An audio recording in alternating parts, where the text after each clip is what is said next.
what's up guys, welcome back to another video. This is a reaction to American Inventions That Changed Britain Forever, Part 2. He done Part 1, I think a month or 2 or 3 or 4 ago, a few months ago. And yeah, it's interesting to see, like, obviously, inventions that the US has made. But it's obviously like things like more recently, I feel like now, things that really affect your day-to-day life that you really do notice are things that are inventions from the US. But a Part 2... he touched upon quite a few in the Part 1, so I do wonder what will be in the Part 2, but yeah, we're going to check this out, hopefully going to enjoy. And yeah, I guess we've got the US to thank for all these things that are going to be mentioned here.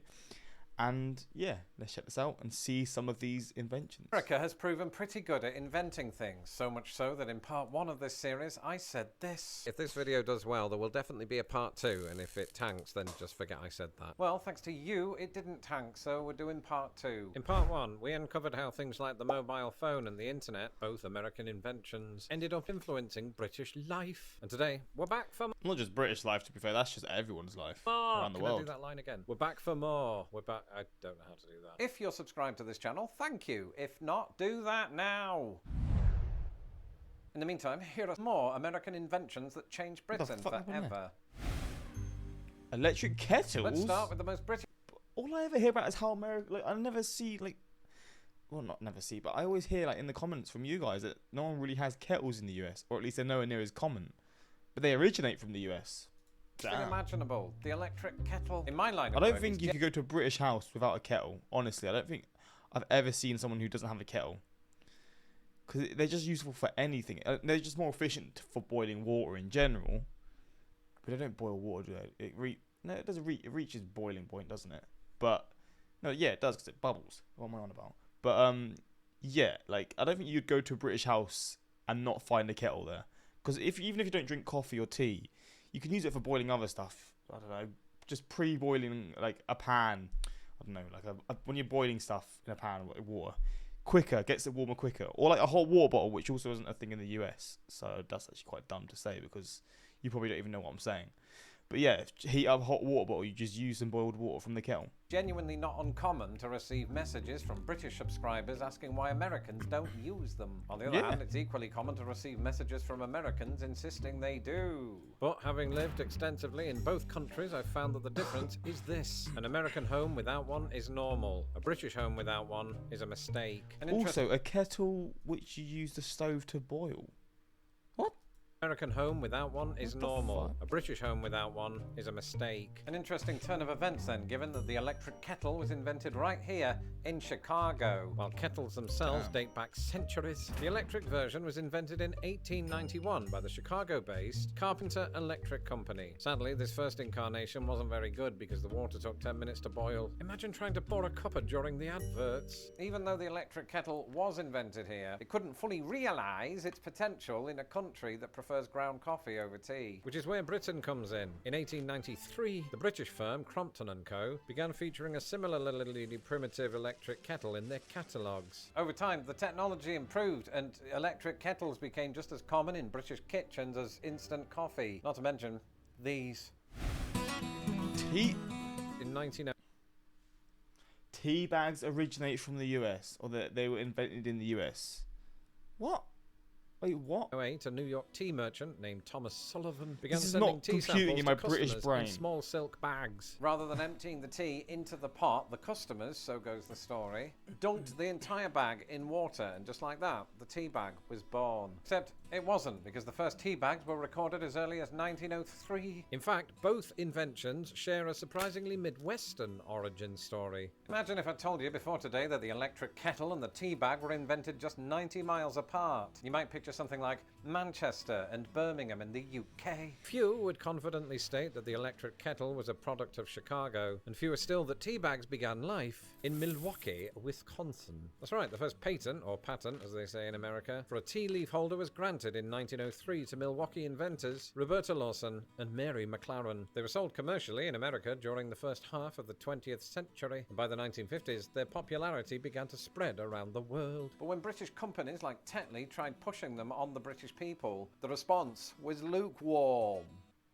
That was a tea-based pun. In fact, as recently as 1965, only 7% of British tea drinkers reported making their tea this way. Today, that number stands at 96%. So much for tradition. Of course, another invention that America gave the world was 24-hour news. In a 21st century world where news sources have their own political leanings, staying informed without falling into an echo chamber feels like doing your taxes with a pence. Get that money, Hopping baby. in horror at America's endless political saga.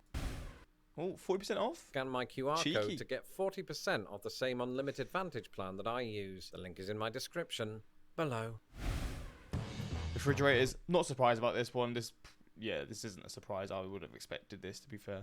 The refrigerator, the magic cold box that stops your milk from becoming a biological weapon. Though the concept of keeping food cold has existed for centuries, think ice houses and the occasional shady underground cheese vault, the modern refrigerator as we know it was patented in 1913 by an American named Fred W. Wolfe. I promise that's his real name. Now, America, in its relentless quest to make life easier and perhaps less smelly, talked to the refrigerator like a duck to water.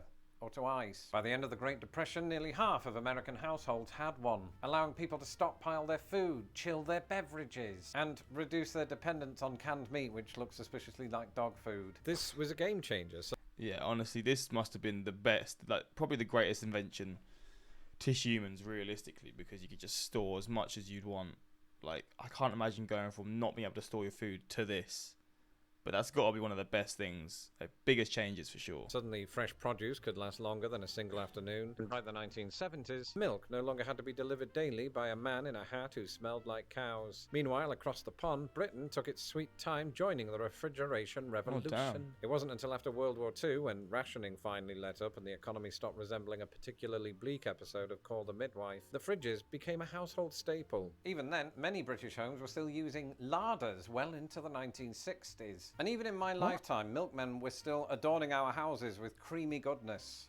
That is not a euphemism. Today, the fridge allows Brits to keep sausage rolls without having to eat them all in one go. Not that I haven't done that. I feel your pain. In part one, I told you that America gave us the mobile phone, but so long as you're okay with several caveats, it also invented the actual phone. What's an actual phone? You see, everyone agrees that the telephone was invented in Boston, Massachusetts by Alexander Graham Bell, a Scottish-born man who moved to Canada and then the United States. Now, I say everyone because I occasionally like to deceive my audience. Right now, Uncle Toby and about 500 other people are typing, Actually, Bell didn't invent the telephone. You're forgetting about Antonio Meucci and Alicia Gray. and it's true, Italian inventor Meucci is often credited with inventing it earlier, but his submission made no mention of electromagnetic transmission of vocal sound. What a loser. American inventor Alicia Gray filed his patent the same day as Bell, who had previously instructed his lawyers to hold off so it could be patented in Britain first. So much easier to say patented the American way. The credit was ultimately given to Bell, but in terms of this video, it doesn't matter. Because all three patents were filed in the United States, and photographs from the time indicate that all three men were actually the same person in disguise. By the mid-20th century, the telephone had become a common sight in American homes, replacing the far less efficient method of yelling really loudly. Meanwhile, across the pond, many homes were telephoneless as recently as the 1970s, with installation costs often prohibitive in post-war Britain. No sooner had we mass-adopted the landline that it gradually became supplanted by the mobile phone. Still, nothing can remove the memory of me sitting at my parents' telephone table in 1988, and that's because I have a photograph. Scrabble. Damn, I was not expecting to see Scrabble here. Scrabble, a sort of celebration. When was Scrabble? When would it have been made? I'm gonna guess it was made during World War One. Of American English that would eventually be adopted by the British. Before this linguistic battleground found its way into British living rooms, it was the brainchild of Alfred Butts, a man whose name sounds suspicious. Oh, I mean, he looks old here, but this doesn't look like it's set.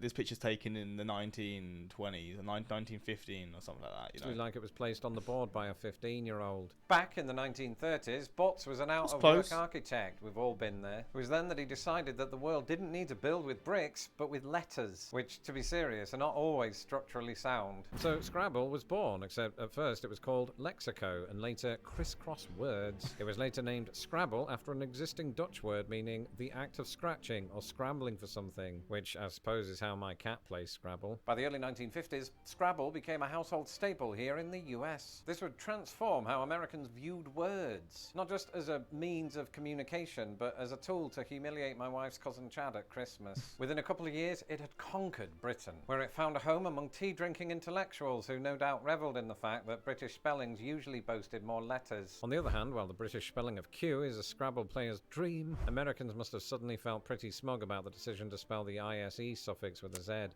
Z. Yeah, there you go. Let's talk about one of America's most uplifting inventions.